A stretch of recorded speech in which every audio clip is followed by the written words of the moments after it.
የዩቲዩብ ቪዲዮዎችን ማውረድ እንዲህ ቀላል እንደሆነ ታውቃላችሁ? ብዙዎቻችሁ የዩቲዩብ ቪዲዮዎችን ዳውንሎድ ለማድረግ የምትጠቀሙበትን ይህንን መንገድ አቁሙ።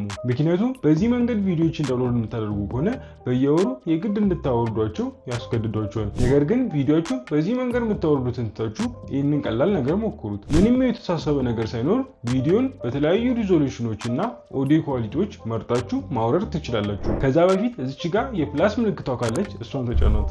መጀመሪያ ዩቲዩብ ትከፍታላችሁ። በመቀጠል የምትፈልጉትን ቪዲዮ ሰርች ታደርጋላችሁ።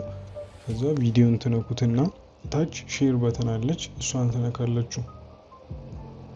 አሁን ከሚመጣላችሁ ሼር ኦፕሽን ውስጥ ቪዲዮት የሚለውን ትመርጣላችሁ። አንዳንዴ እዚህ ጋር ብዙ ጊዜ ከመረጣችሁ እዚህ ጋር ያስቀምጥላችኋል። ነገር ግን እዚህ ጋር ሞር ምትላታለች፣ እሷን በምትነኩበት ሰዓት ታች ጋር እንደምትመለከቱት ቪድሜት ይመጣላችኋል። እዚህ ጋር ዳውንሎድ እና ቪድሜት የሚል አለ። ዳውንሎዱን መንካት ትችላላችሁ። ነገር ግን እኔ ቪድሜት የሚለውን ላሳይላችሁ። በመቀጠል እዚህ ጋር የተለያዩ ኦፕሽኖች አሉ።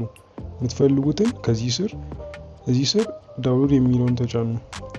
ከዛ የምትፈልጉትን ቪዲዮ ሪዞሉሽን መምረጥ ትችላላችሁ። 4K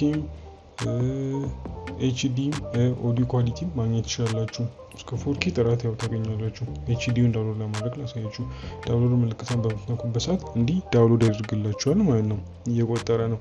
ይሄ ልክ እንዳለቀ ፋይል ማኔጀር ስር ማለትም ስልካችሁ ላይ ታገኙታላችሁ። ብታወርዱበትን አፕሊኬሽን ቴሌግራም ቻናሌ ላይ አስቀምጬላችኋለሁ። የቴሌግራም ቻናሌ ሊንክ ባዮ ላይ ታገኙታላችሁ። እንደዚህ አይነት ቪዲዮ እንዲመጣላችሁ ፎሎና ላይክ ማድረጋችሁን እንዳትረሱ።